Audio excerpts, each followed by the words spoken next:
Ang kapayapaan ng Panginoong Hesukristo ay sumainyong lahat. Magandang araw sa inyong lahat, saan mang sulok ng mundo kayo naroroon sa sandaling ito. Sa araw na ito, ang babasahing mabuting balita ay mula sa Ebanghelyo ng liham ni Apostol Pablo sa mga taga-Roma, 8 kabanata. Wala nang pagkukondena ngayon para sa mga namumuhay na kaisa ni Kristo Jesus, sapagkat ang batas ng Espiritu na nagbibigay sa atin ng buhay ay kaisa ni Kristo Jesus, ay nagpalaya sa atin mula sa batas ng kasalanan at kamatayan. Ang hindi kayang gawin ng batas dahil mahina ang kalikasan ng tao, ginawa ng Diyos. Kanyang hinatulan ang kasalanan sa kalikasan ng tao sa pamamagitan ng pagpapadala ng kanyang sariling anak na pumarito na may likas na katulad ng makasalanang kalikasan ng tao upang alisin ang kasalanan. Ginawa ito ng Diyos upang ang matuwid na hinihingi ng kautusan ay lubusang matupad sa atin na namumuhay ayon sa Espiritu at hindi ayon sa kalikasan ng tao. Yaong mga namumuhay ayon sa sinasabi ng kanilang likas na pagkatao, ang kanilang pag-iisip ay kontrolado ng kung ano ang nais ng kalikasan ng tao. Ang mga namumuhay ayon sa sinasabi ng Espiritu ay kontrolado ang kanilang pag-iisip sa kung ano ang nais ng Espiritu. Ang makontrol ng kalikasan ng tao ay nagreresulta sa kamatayan. Ang kontrolin ng Espiritu ay nagbubunga ng buhay at kapayapaan. At kaya ang isang tao ay nagiging kaaway ng Diyos kapag siya ay kontrolado ng kanyang likas na pagkatao, dahil hindi niya sinusunod ang batas ng Diyos at sa katunayan, hindi niya ito masusunod. Ang mga sumusunod sa kanilang kalikasan bilang tao ay hindi makalulugod sa Diyos.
Kung gayon mga kapatid, mayroon kayong obligasyon, ngunit hindi ito mamuhay ayon sa nais ng ating kalikasan bilang tao.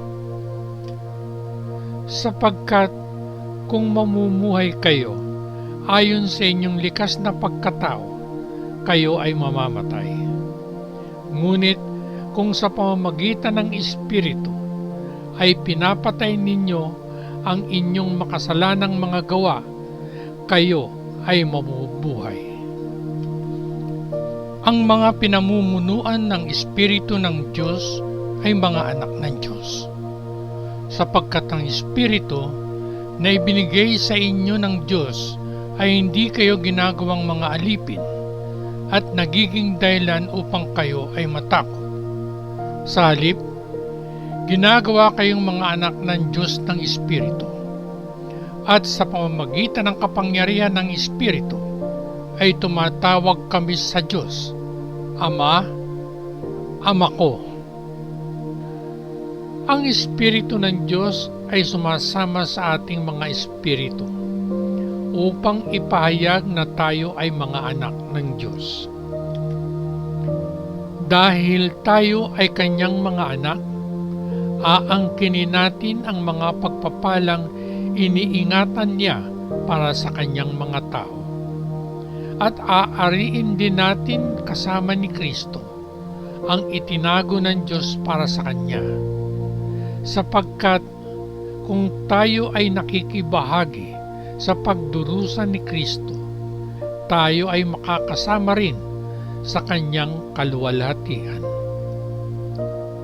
Isinasaalang-alang ko na ang ating dinaranas sa kasalukuyang panahon ay hindi maihahambing sa kaluwalhatiang mahahayag sa atin. Ang lahat ng nilikha ay naghihintay ng may pananabik na ihayag ng Diyos ang kanyang mga anak. Sapagkat ang nilikha ay hinatulan na mawala ang layunin nito, hindi sa sarili nitong kalooban, ngunit dahil ninais ng Diyos na mangyari ito. Gayunpaman ay mayroong pag-asa na ang mismong nilikhang iyon balang araw ay palalayain mula sa pagkaalipin nito sa kabulukan at makakabahagi sa maluwalhating kalayaan ng mga anak ng Diyos. Sapagkat alam natin na hanggang sa kasalukuyan, ang lahat ng nilikha ay nananagawi sa sakit, tulad ng sakit ng panganganak. Ngunit hindi lamang nilikha ang nag-iisang umuungol.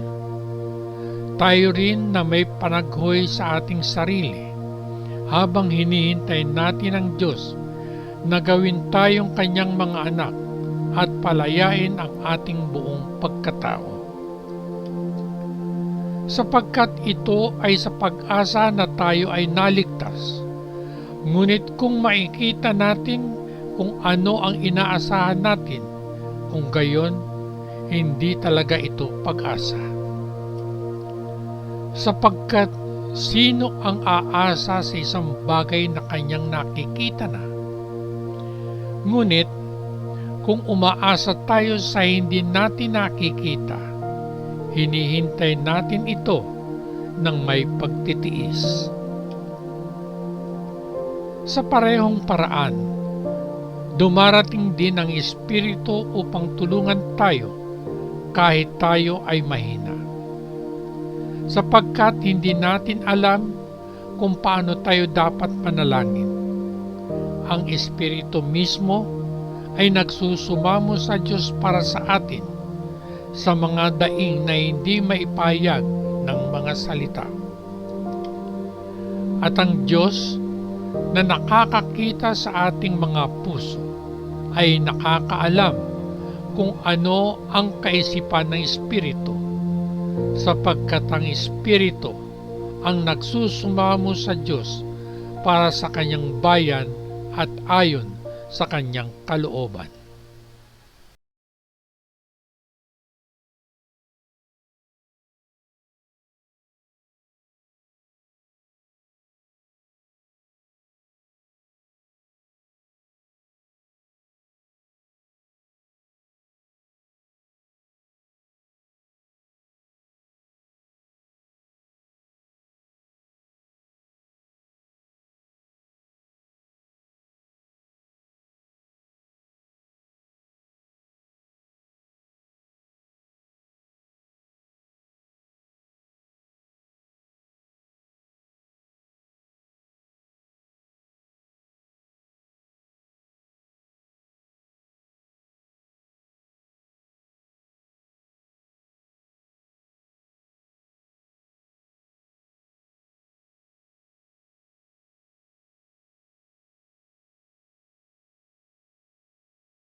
Muli akong bumabati sa inyong lahat. Ang kapayapaan ng Panginoong Hesukristo ay sumainyong lahat. Ganon din magandang araw sa inyong lahat, saan mang sulok ng mundo kayo naroroon sa sandaling ito.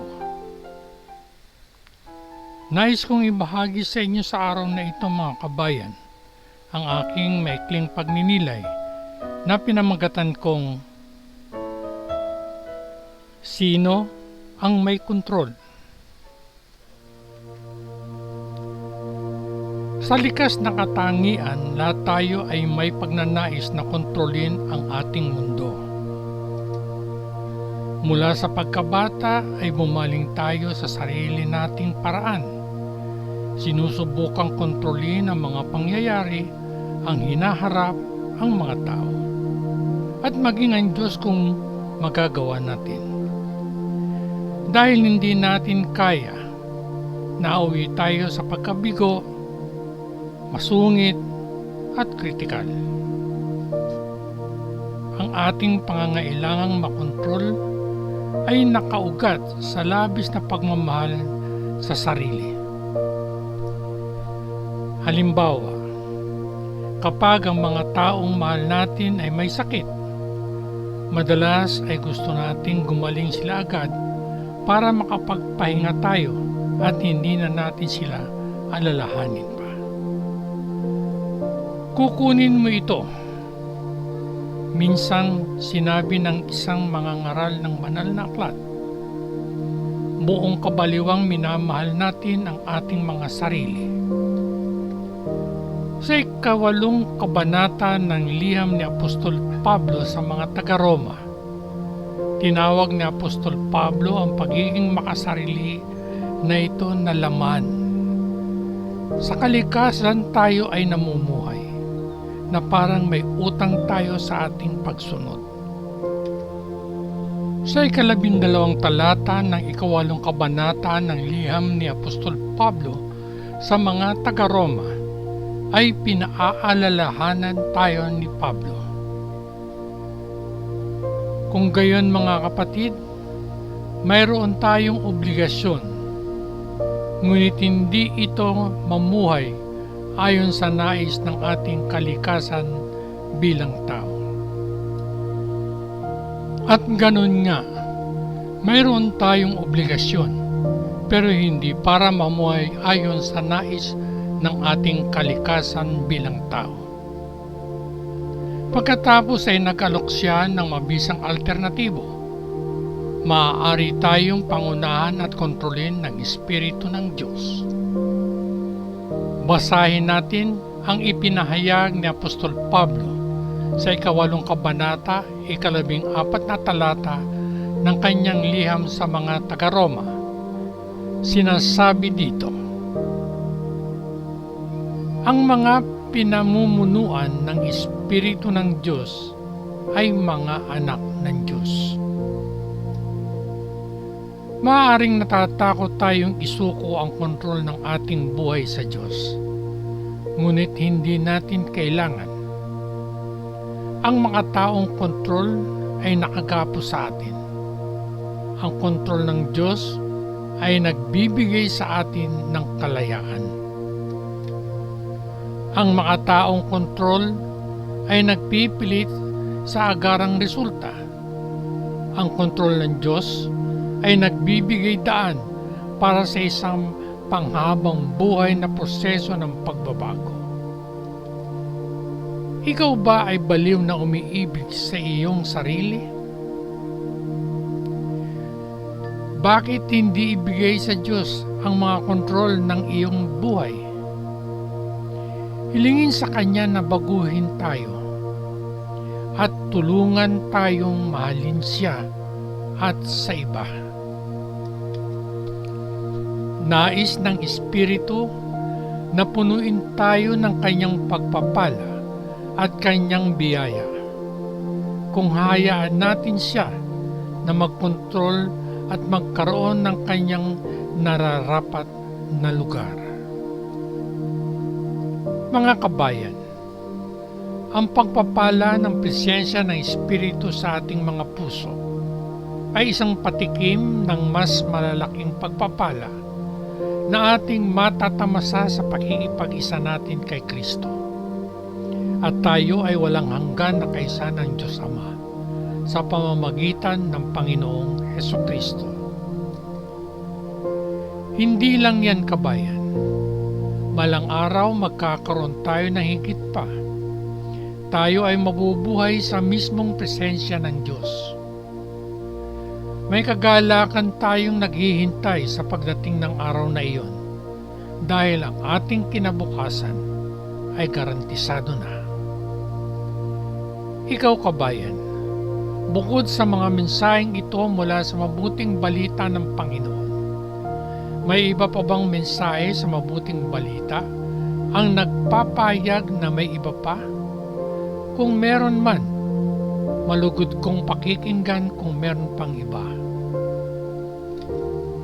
At bago ako tuluyang magpaalam, kabayan, iiwan ko sa iyo ang talatang ito mula sa Ebanghelyo ng liham ni Apostol Pablo sa mga taga-Roma, 8 kabanata, 14 na talata. Ang mga pinamumunuan ng Espiritu ng Diyos ay mga anak ng Diyos. Ganon din, kabayan, iiwan ko sa iyo ang makabuluhang siping ito. Ang pagiging nasa ilalim ng kontrol ni Kristo ay ang pagkakaroon ng tunay na kalayaan. Hanggang sa muli, patnubayan at pagpalain nawa tayong lahat ng dakilang Diyos Ama sa langit, sa ngalan ng Panginoong Hesukristo na ating manunubos. Amen. Amen. Amen. Peace.